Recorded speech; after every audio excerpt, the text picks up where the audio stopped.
بسم اللہ الرحمن الرحیم۔ السلام علیکم ویورز، آج کی اس ویڈیو میں ہم EOBI کے کارڈ سے متعلق جو لوگوں کے سوالات ہیں یا جو لوگوں کی شکایات ہیں اس کو ڈسکس کریں گے۔ لوگ شکایات کرتے ہیں کہ ہمیں ہمارے ادارے کا مالک EOBI کا رجسٹریشن کارڈ نہیں دیتا، تو ہم کیا کریں؟ اس کے لیے ان کے پاس جو آپشنز موجود ہیں اس میں ایک تو یہ ہے کہ وہ EOBI کی ویب سائٹ پہ جائیں، وہاں پہ اپنا رجسٹریشن نمبر چیک کریں، وہاں پہ ان کا رجسٹریشن نمبر موجود ہے، اس کا وہ پرنٹ نکال کے اپنے پاس محفوظ کر لیں۔ اگر پینشن وصولی کے وقت آپ کو آپ کا کارڈ نہیں ملا تو آپ کو اس بارے میں پریشان ہونے کی ضرورت نہیں ہے۔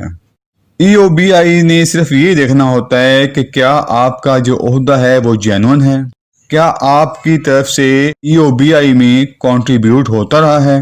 کارڈ کا ملنا یا نہ ملنا امپلائر اور EOBI کے درمیان ایک معاملہ ہے۔ اس بارے میں جسٹس خالد محمود خان صاحب نے بھی اپنی ایک ججمنٹ میں کیٹیگوریکلی کہہ دیا ہے کہ EOBI کارڈ سے متعلق یہ جو ذمہ داری ہے یہ دو اداروں کے درمیان ہے، امپلائر اور EOBI کے درمیان۔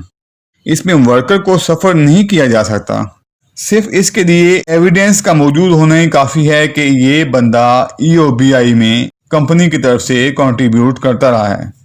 اگر پھر بھی مسائل موجود ہوں تو کارکن سیکشن 33 کے تحت کمپلینٹ کر سکتا ہے، یا پھر لیبر کورٹس جا سکتا ہے، یا پھر ہائی کورٹ میں ریٹ دائر کر سکتا ہے۔